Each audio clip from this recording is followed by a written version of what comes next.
La música es una fotografía de una época, su panorama social y de grandes momentos de nuestra vida.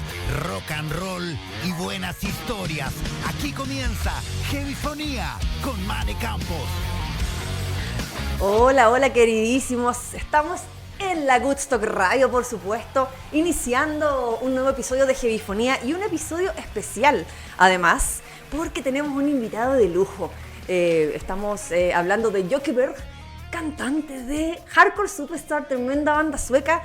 Vamos a tener ahí parte de la entrevista que hice con él hace unos días. Pero antes, por supuesto, tengo que convocarlos a todos ustedes a este ritual, así hablando bien en la heavy metal, en la satanic panic. Convocarlos para que vayan comentando, nos vayan saludando, vayan opinando también a través de todos nuestros distintos canales.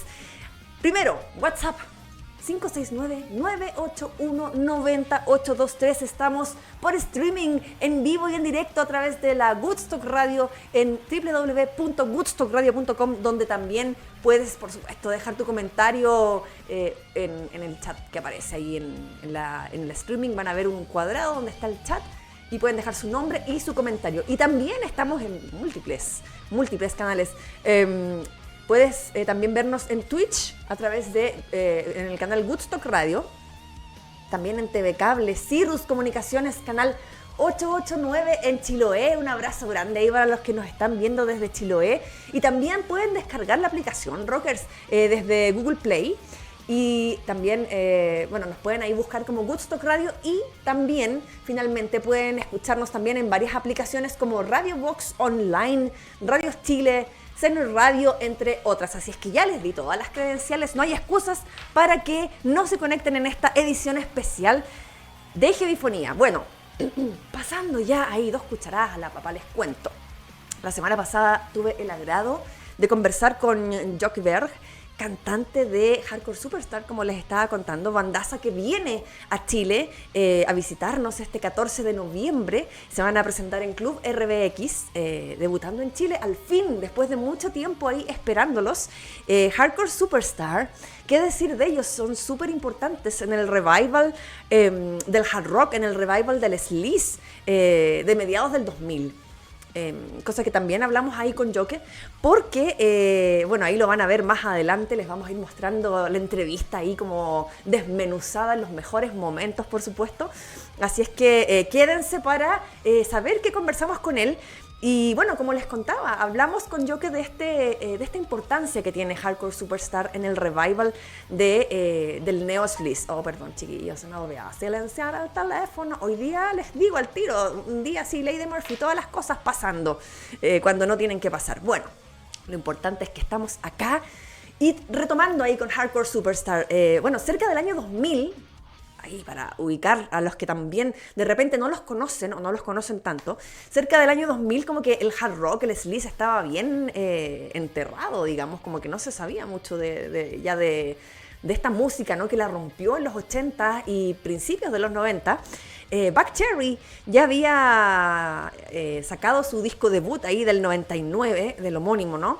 Y The Darkness también estaba por ahí, había sacado su exitoso Permission to Land del 2003. En Chile también Fahrenheit estaba haciendo de las suyas ahí con su Chain Reaction, que ya estaba sonando ahí en el 2004. Pero finalmente fue Crash Diet en el 2005 que destapó este fenómeno, destapó la olla con el disco Rest in Sleaze, que se popularizó y dio pie para una seguidilla de bandas de un estilo afín, ¿no? Como Crazy Leaks, como Reckless Love, como Veins of Gina. Y bueno, antes que todo eso que les estaba mencionando, se venía cuajando esto, y Hardcore Superstar es parte como de esta pre-era del revival del sleaze, ¿no? Entonces, antes del 2000, para mí ahí hay una santísima trinidad del revival del hard rock y del sleaze en Escandinavia, y que es Backyard Babies, la beta más punk, ¿no? Crash Diet, que es la banda que catalizó, digamos, el fenómeno, ¿no? Y que lo masificó, lo hizo más popular. Ahí habían comerciales de Sony Ericsson con los chiquillos de Crash Diet, ¿no? Y su tema ahí, Breaking the Chains. Y bueno, estaba Hardcore Superstar, que es la tercera patita de esta trinidad, es algo muy personal, como yo lo veo, pero estaba Hardcore Superstar, que puso finalmente la beta más sleaze. Así es que, bueno, Hardcore Superstar está haciendo música desde el 98 y han sido nominados varias veces a los Grammys. Son una mezcla de heavy metal, de punk, de sleaze, de thrash.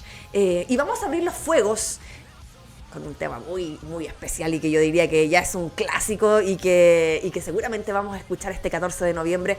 Volvemos luego de este temazo a la entrevista con Jocke Berg. Esto se llama Last Call for Alcohol. Estás en Heavyfonía en la Gusto Radio. Ballad, shield.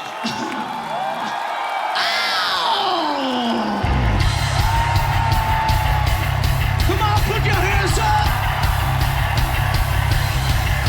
You know what? It's time for alcohol.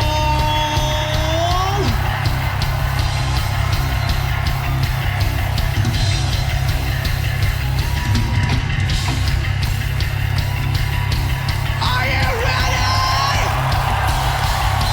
Are you ready? Let's go for alcohol.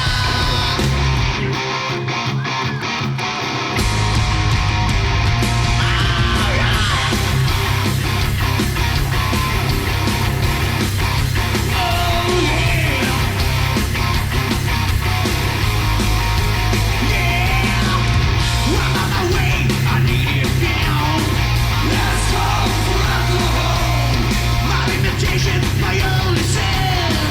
Let's go for alcohol. I don't wanna crash and burn, and I never seem to let it all. Party ain't known until I say so, but I feel good tonight. I'm just getting started. I hate you. I just might start a fight. Need nobody's empty hands. Taking care of me tonight. I'll be just fine.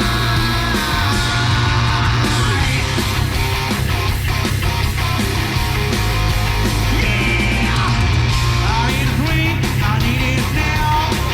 Let's go for alcohol. The man is playing. Look at that now. Let's go for alcohol. I don't wanna crash and burn, and I never seem to let it all. I ain't known until I say so, but I feel good tonight. I'm just getting started. I hate you. I just might start a fight. Need nobody else to be here. Take care of me tonight. I'll be just fine. Yeah.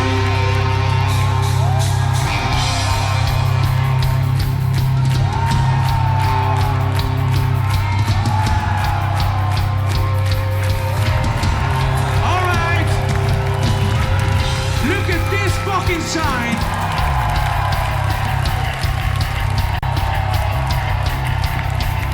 It says,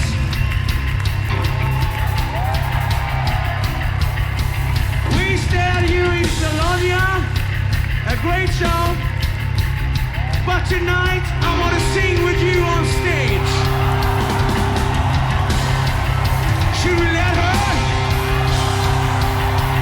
Hell yeah, we should let her.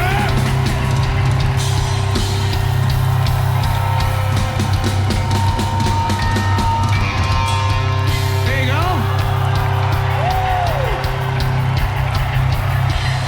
Scream for me! Is there anybody else who want to come up on stage? Yes, it is. There's another one. That one. Yeah. Estás escuchando Heavyfonía junto a Mane Campos. Oye, eso era parte de lo que seguramente vamos a ver y vamos a escuchar este 14 de noviembre. Un clásico de Hardcore Superstar, Last Call for Alcohol, en vivo. Así es que yo ya me imaginaba ahí coreando este tema con los chiquillos, todos los chiquillos que se están conectando por acá, a quienes les mando un tremendo abrazo y un saludo muy, muy grande. Oye, de su disco Split Your Lip del 2010, con un look ahí, bien emo ese disco, no lo que veíamos recién, pero sí me acuerdo que ese disco tenía un look súper distinto, bueno, ad hoc a la época. Le pregunté a Jocke Berg por su próxima venida a Chile y por su último disco también, Abracadabra, que fue lanzado el año pasado, y esto fue lo que nos dijo. Jocke, what do you know about Chile? Have you heard anything about Chile, and maybe from fellow musicians or something? I know about Santiago. Yeah. Yeah, I know. But no, actually, I don't know that much. I know that I have a friend living there. Mm-hmm. He's the singer from Dog Funeral. Okay. Yeah, he lives in Chile, in Santiago. Oh, he lives in Chile? Wow. Yeah. Okay. That's So he's flying back and forth all the time, you know, when he's on tour. Wow. Okay, so Yeah. you've heard some things. Do you like football? Because some people know us because of some stars, like, I don't know. Yeah, my oldest son, he's like living, breathing football. Okay. So he knows everything about the football in Chile. Good. Yeah. Well, starting with music, according to what I read, Abracadabra was mainly created during the pandemic, and the songs were composed by Zoom. So, how did this particular pandemic state of mind influence the process? Because, you know, I felt like we were living in a dystopic movie, and I guess somehow that's tint a bit, you know, the art. Yeah. I mean, it was like, there was nothing else you can do other than, you know, writing riffs and composing songs. So when they had the restrictions that we couldn't meet, we said that how can we meet and like rehearse and do a record like we used to do? Mm-hmm. We couldn't. So then Vic came up with, why don't we use Zoom? Mm-hmm. And we're starting to, you know, four of us at the same Zoom and like, oh, listen to this riff, listen to this, and we recorded it at our home studios and send it. And you know, we the guy who wrote the most songs in the band, or Ade, the drummer. Mm-hmm. So he put the songs together in his studio, and then he sent it to us. What do you think about this? Oh, Jocke, this is your riff, and oh, yeah. So it's funny because if you want to, you can do it. It's like you find solutions. Yeah. Yeah, because you know, pandemic was awful. Yeah. Especially for bands. We couldn't tour. We couldn't do anything. Yeah. We couldn't earn money. You know, so it's good to be back. Yeah, of course. What about emotionally? Like, you know, when you create a song and you're in this particular mood, you know, like we were all afraid and facing something really new and different, and we've only seen in movies before. Do you think it? Yeah, exactly. It was like like science fiction. Exactly. I don't think we when we write music for Hardcore Superstar, it's like we can't write. We didn't get influenced by the pandemic, if you say so. It's Okay. I mean, Hardcore Superstar is a party band. We like to write songs and lyrics that makes people happy. We wrote songs just to get away from that thought, you know. In some way, the pandemic, if I can say so, it was good for us as a band. In one way, because we've been constantly touring since '98. Oh my God. Yeah. So we needed that break. The pandemic was like this, but for us as a band was good because we needed a break, but we never could take a break because Exactly. we I know loved what you mean. play. Yeah. It forced you to do that. Yeah. Yeah. Yeah. So that was the only good thing. Yeah. Oye, desde el 98 de gira. Oye, yo lo encuentro súper heavy, porque claro, uno dice, oye, que es como las modelos un poco, como el mundo de la moda también pasa mucho, del arte en general, que uno dice, ay, qué glamorosa esa vida, y lo glamoroso es el momento, ¿no? Como bien lo decía ahí, también lo hablábamos en un episodio anterior, Michael Hutchins de Inexes, que en el fondo, y también creo que lo comenté con Jocke en algún momento, que claro, la parte bonita, ¿no? Es como estar en el escenario, es como la hora y media, las 2 horas que dura el concierto, pero todo lo que hay detrás no es tan glamoroso, los viajes en avión, de repente las escalas súper largas, estar lejos de la familia y toda esa parte. Entonces, no es fácil, y desde el 98 creo que tiene mucho sentido lo que ahí estaba comentando Jocke sobre este break que en el fondo la pandemia te obligó un poco a tomar, y yo creo que nos pasó un poco a todos. Oye, yo pensé que me iban a agarrar para la palanca cuando le empecé a hablar de fútbol, porque en verdad, bueno, ustedes saben, yo no soy futbolera, pero sí sé que quizás no son figuras actuales, ¿no? Yo sé que hay algunos jugadores de fútbol chilenos que son que fueron muy conocidos y que ahora ya son leyendas, porque en verdad parece que ahora no está muy buena la cosa, por lo que he escuchado. Yo no sé de fútbol, pero pensé que me iban a agarrar para la palanca ahí, pero ustedes, no, digo, él no cachaba, o sea, él me dijo que su hijo sabía mucho de fútbol y que cachaba todo del fútbol chileno. Lo malos que son. Pero pensé que me iban a palanquear con eso. Qué bueno que no ha sido así. Uy, pucha, Madi me dice, tengo pésima señal, ¿puedo ver la entrevista después? Sí, querida, va a quedar guardadito en YouTube, ahí yo los voy actualizando cuando suben los chiquillos, se sube al YouTube de Woodstock Radio, yo siempre voy subiendo también a Instagram, les voy avisando, así es que va a quedar la entrevista guardada en YouTube. Chicos, vamos a escuchar algo entonces de este tremendo trabajo Abracadabra, el último de Hardcore Superstar, que los trae a Chile y que fue realizado en pandemia. De Abracadabra, esto es Catch Me If You Can. Estamos en entrevista con Jocke Berg de Hardcore Superstar en Heavyfonía, en la Casa del Rock.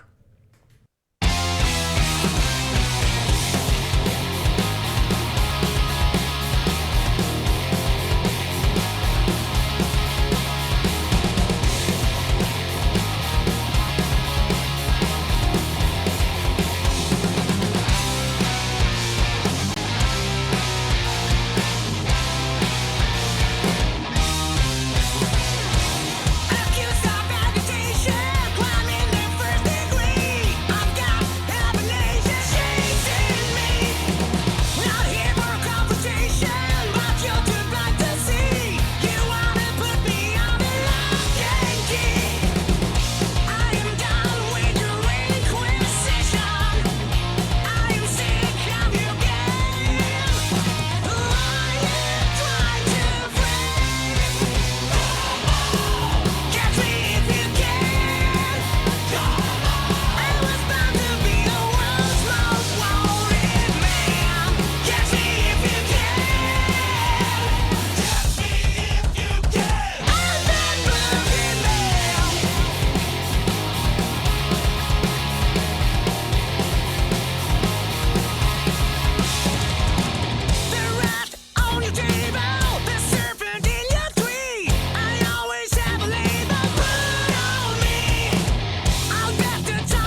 Estás escuchando Heavyfonía junto a Mane Campos. Oye, Hardcore Superstar, acá estábamos hablando con los chicos por... Uy, perdón. Es que, ¿saben qué? La cuestión esta de la primavera me tiene súper mal. Me tienen mal esos plátanos orientales, esas cuestiones como con un pelillo, que los veo y como que me enroncho, loco. Ya. Estábamos comentando acá en Instagram que es increíble que este es el último disco de Hardcore Superstar. Y esto que escuchábamos recién es parte de este trabajo y que suenan increíble y que tienen esa energía. También lo hablamos con él más adelante, les vamos a ir contando. Y es como que al final es como que Hardcore Superstar, si fueran bebidas, yo siempre he dicho esto, si fueran bebidas, Hardcore Superstar serían como una Red Bull. Es como que te da energía. Y bueno, lo que hablábamos, ¿no? Esto es parte de su último álbum, que seguramente vamos a escuchar también este single acá cuando los veamos el 14 de noviembre. Oye, los escuchábamos en verdad cuando partimos el programa con un tema ya del 2010, con un look más emo, como que un look más emo. Han sobrevivido a una pandemia, a tantos ires y venires de la industria musical desde el 98.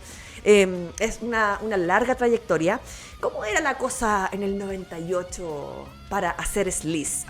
Para una banda de sleaze, más bien dicho. Le preguntamos a Jocke Berg y esto fue lo que nos respondió. Talking about 98, what do you remember about the music scene then? Because aside some isolated band, hard rock and sleaze were basically buried musically, by that time.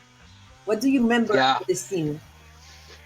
I think when we started, there was Backyard Babies. Mm-hmm. They were around. Yeah. And Helicopters. Uh-huh. But they aren't. But Backyard Babies are more like a punk band. Yeah. Helicopters are more like rock and roll orientated, and Hardcore Superstar is like more sleaze combining thrash. Yeah. More like street metal, more dirty. Mm-hmm. So I think we're back in the days. We were kind of lonely back in '98. Mm. We were kind of alone in that scene, So that's was this guy who came up to me the other day and he said that Jocke, that Hardcore Superstar is the godfather of the new sleaze era. Exactly. Thank you. After us, it came up like Crash Diet came,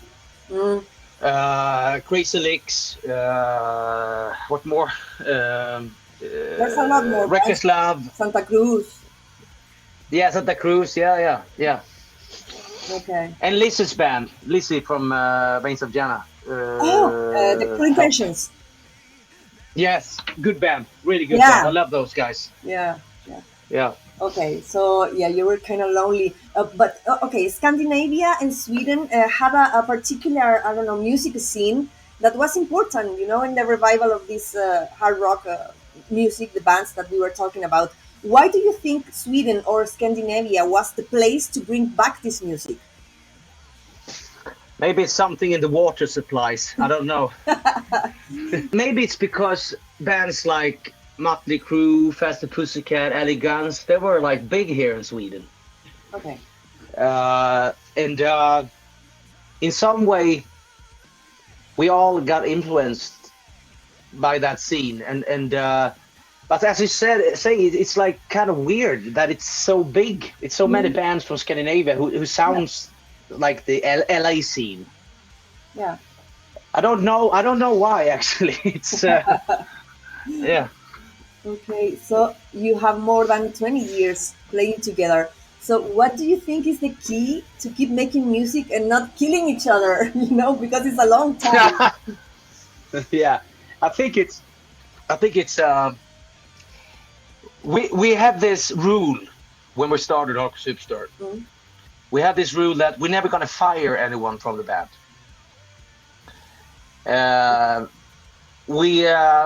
If you want to leave, okay, fine, leave. But I don't know why we had that rule. But so back in 2008, when Thomas left, it was like losing a brother, And I think that's the thing about Hardcore Superstar, because we are kind of genuine compared to many other bands who shifting band members like Okay. I shifting underwear, you know? Yeah. Yeah. So the thing in Hardcore Superstar is that we're like brothers. They're my brothers. We know each other so good now. They know where when I'm tired, when I'm sad, when I'm angry. I don't need to say anything. They see that. Yeah. And I see that in them. So we're like a family, and we take care of each other, you know. So I think that's the thing to keep a band alive, and we share everything equally, you know. Okay.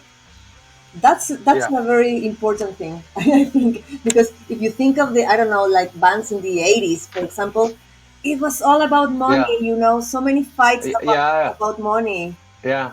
And Yeah. And the most important thing is that there's no egos in this band. I mean, when I go up on stage, they know I am the rock star. I am the captain in the front of the stage. So they know that. But when we go up the stage, it's like you know, like brothers again, you know. Of course, we're brothers on stage. You know what I mean? It's like an act you put it's on. like teamwork in the end. Yeah. It is.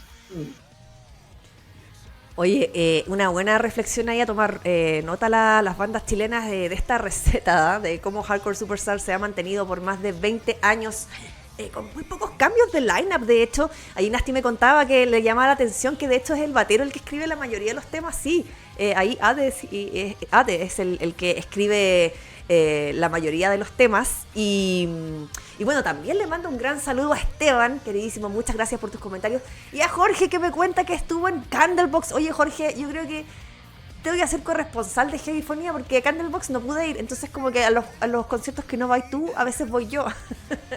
Entonces, bueno, quería mandarte un abrazo ahí, Jorge. Gracias por escuchar, gracias por conectarse y por contarnos ahí sus anécdotas, queridísimo. Oye, vamos con otro clásico que no puede faltar en el debut de Hardcore Superstar en Chile, que se llama We Don't Celebrate Sundays. ¡Ay, qué buen tema! Ahí pinganilla total, po. Hardcore Superstar en entrevista en exclusiva con Heavyfonía. Somos el primer medio que ha hablado con Hardcore Superstar en este debut en Chile. Así es que, bueno, les seguimos entregando más material a la vuelta de este temazo de Hardcore Superstar. Y por supuesto, lo estás escuchando en Heavyfonía en la Woodstock Radio.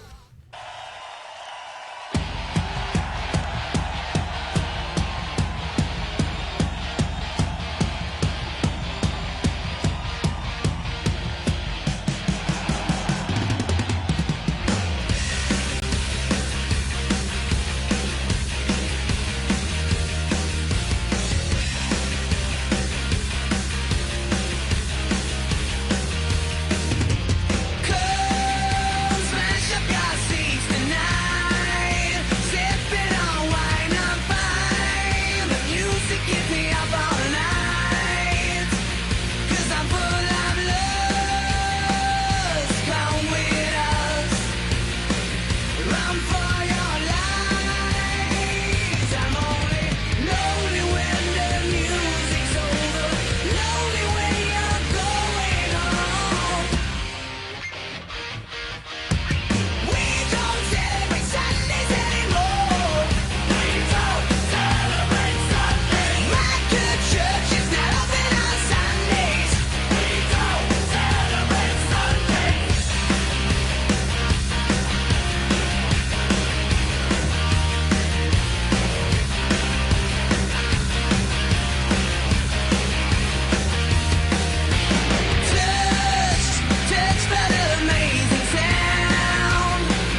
Heavyfonía junto a Mane Campos.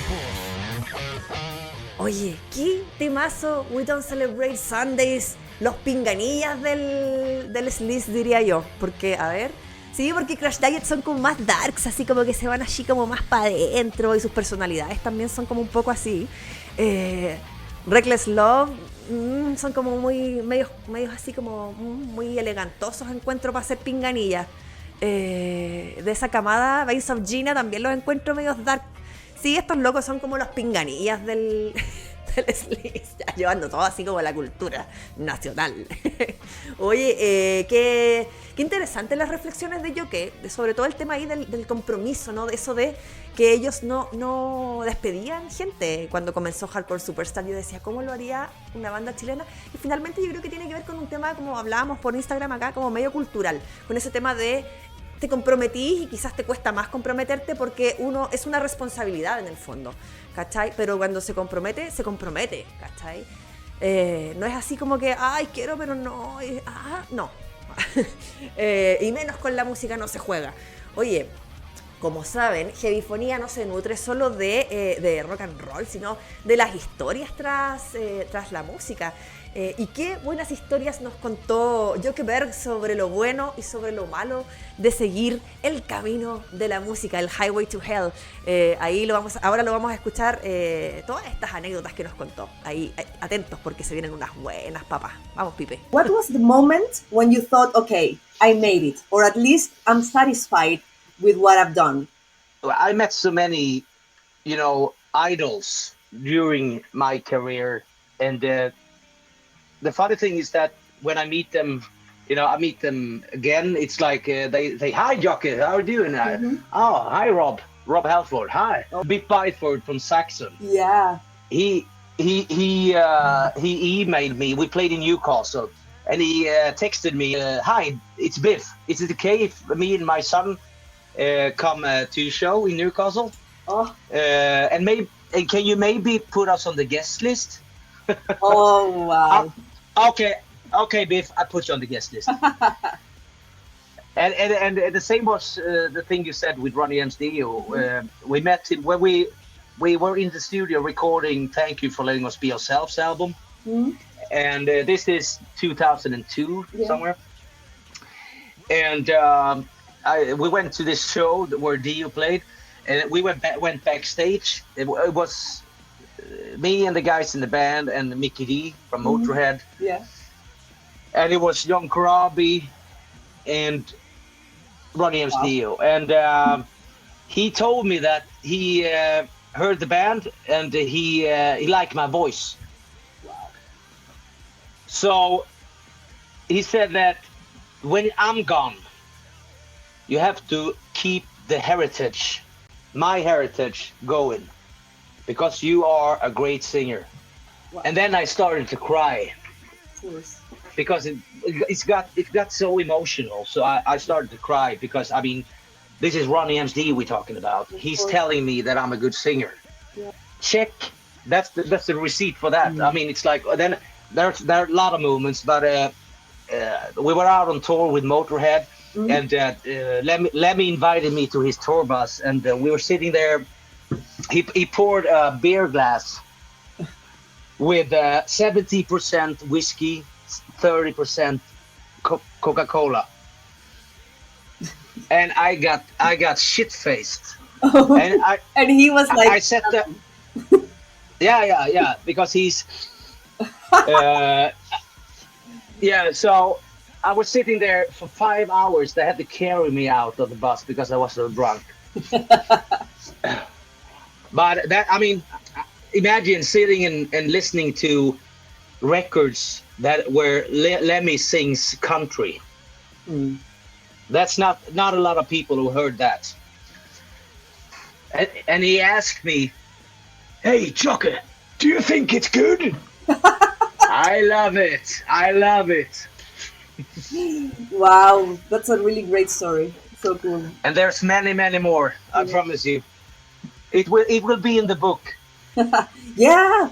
Have you ever thought about it? Yeah, we have nothing settled yet, but we talked about it. it's hard to get 25 years into a book. Hey, Yeah. contrary to what we were talking about, music sometimes can be, a hard way. Was there a moment when you wanted to leave it all? I wanted to leave this scene many times, because it's a shitty business. I mean, it's like record companies, booking agencies and stuff, who trying to fool you, taking your money and shit. But I mean, when it comes to the when I thought about leaving, all of a sudden I get this angst in my chest. Okay, so I leave this now, and I'm not going to play music anymore. And then, like, it hurts in my heart, So I think it's, like I said, I wanted to leave many times, but the love for music, the love for playing live, I hate to be in the studio. I fucking hate it. But my place is on stage. There it's where I'm the king. That I love it. To answer your question, it's for the love of music. You always find your way back.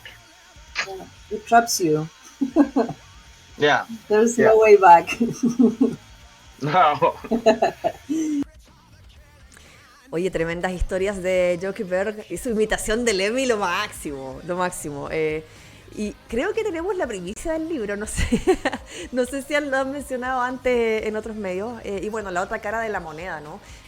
Cuando te chateáis de todo y queréis como ya mandar todo a la cresta y que es algo que he hablado tantas veces con amigos músicos a quienes quiero tanto. Muchos de ellos están acá conectados. Y les mando un gran saludo también a todos los músicos que están conectados, porque seguir en el camino de la música, a pesar de lo difícil que es resiliencia. Y también acá la Woodstock Radio, ¿no? es desde otro bastión, pero igual hay que ser súper resiliente para trabajar con música, ya sea desde la trinchera del escenario o de la difusión ahí, como es el caso personal acá mío y de los chicos de la radio, ¿no? Es sacrificio, es autogestión, es cuidarse la espalda, porque sea de donde sea te van a llegar dardos. Entonces no es fácil, es harta resiliencia. Por eso también creo que Rob Halford también de hecho lo ha dicho en alguna entrevista, ¿no? El rock and roll es la música de la resiliencia. Ha pasado por tantos fenómenos, ¿no? Y ha resistido desde los años 50. Entonces es la música de los resilientes, y por eso vamos con este himno que no puedo esperar a escucharlo en vivo. Digan lo que digan, y como estábamos hablando ahí con Jocke, la música te atrapa, ¿no? No hay vuelta atrás.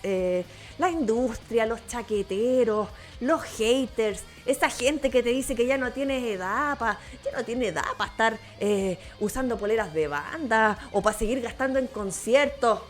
You can't kill my rock and roll. Vamos a escuchar esta tremenda canción de Hardcore Superstar, que es un himno en Heavyfonía en la Woodstock Radio.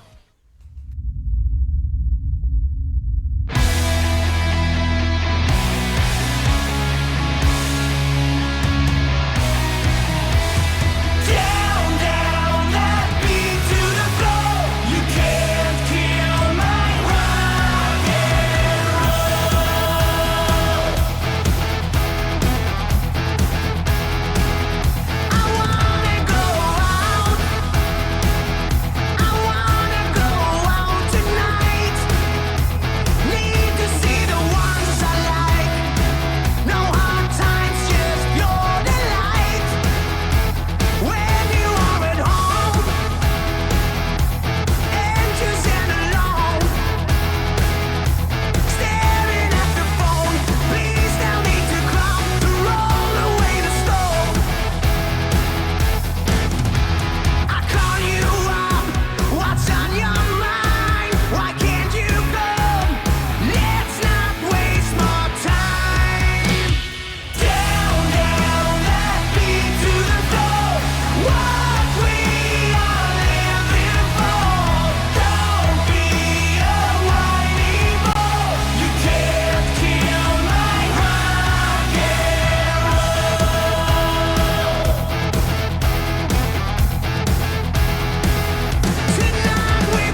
Estás escuchando Heavyfonía junto a Mane Campos.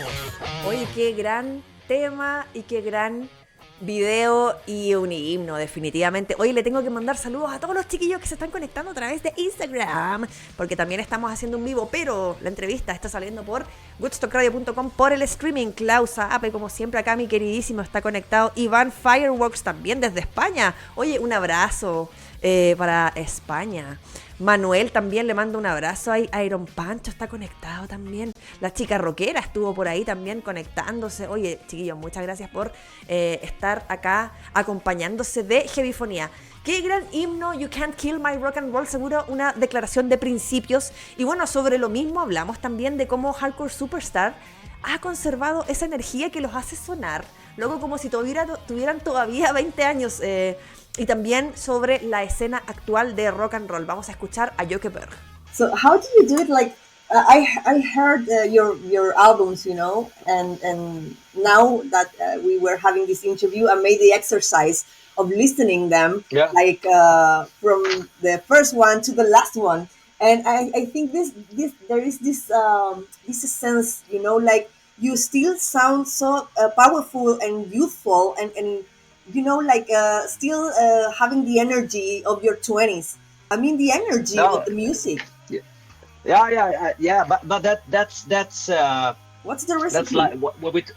It's we are a party band, and energy is our key. We want to do music that you want to jump to, or like stage dive. You want to feel like you're, come on, like this.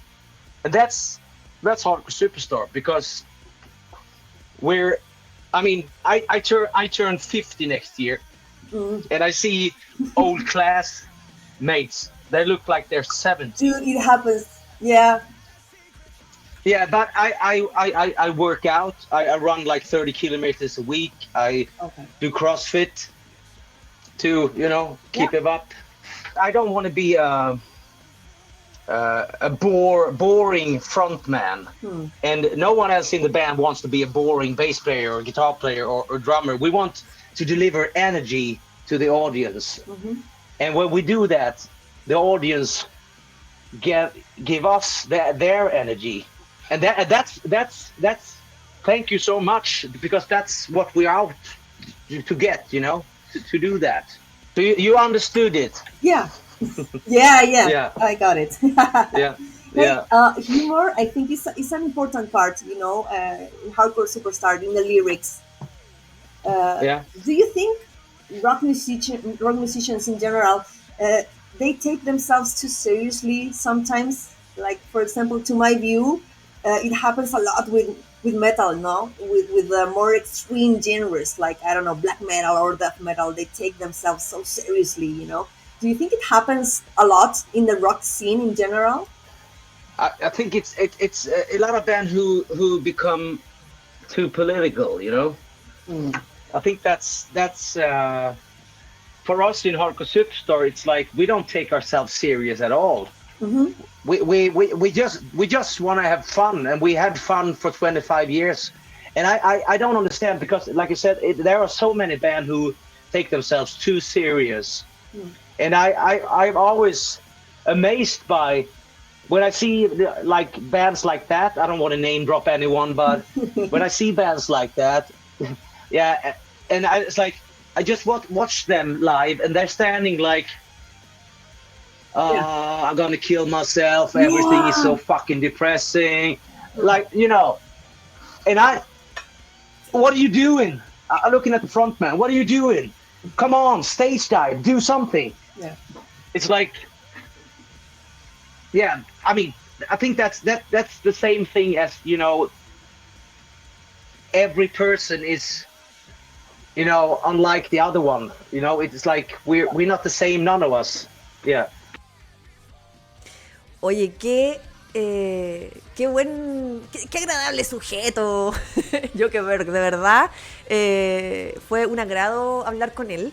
Y bueno, chicos, nosotros ya estamos cerrando acá el episodio de Heavyfonía, este episodio notable en el que tuvimos la oportunidad de conversar con Jocke Berg.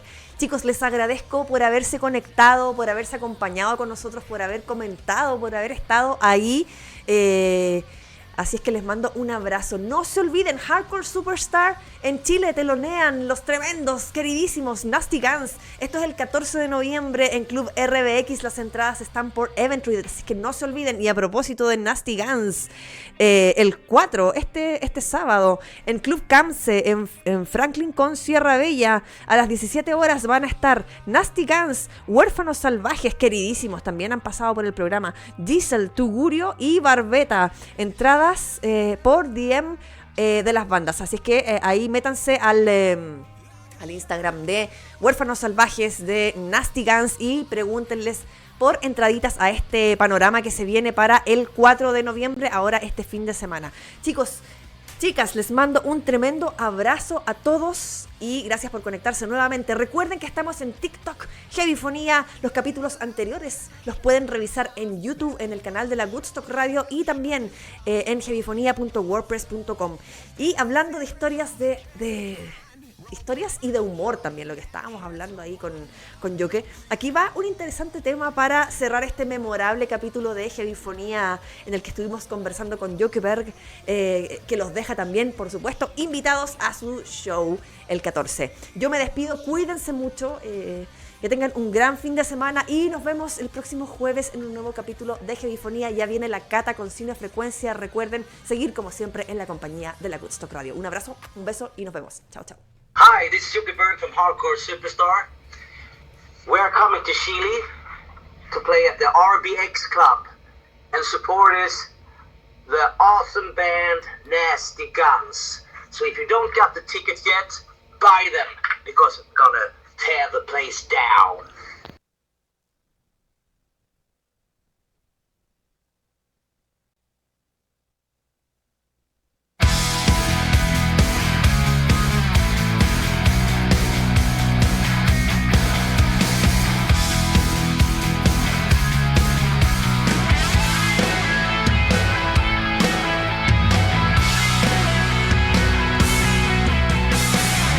My dad was a good man, he wanted it all.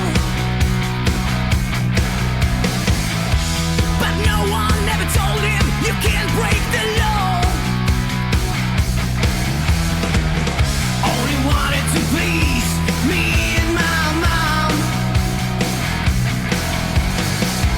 Did not mean to hurt or harm no one. And it goes on and on, it ain't no fun. The road becomes my only home.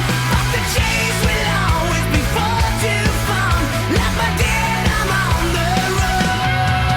I don't care at all about the law. Like my dad, I'm a thief. I think what I want. Don't care at all. Fuck the law.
Esto fue Heavyfonía, conducido por Mane Campos.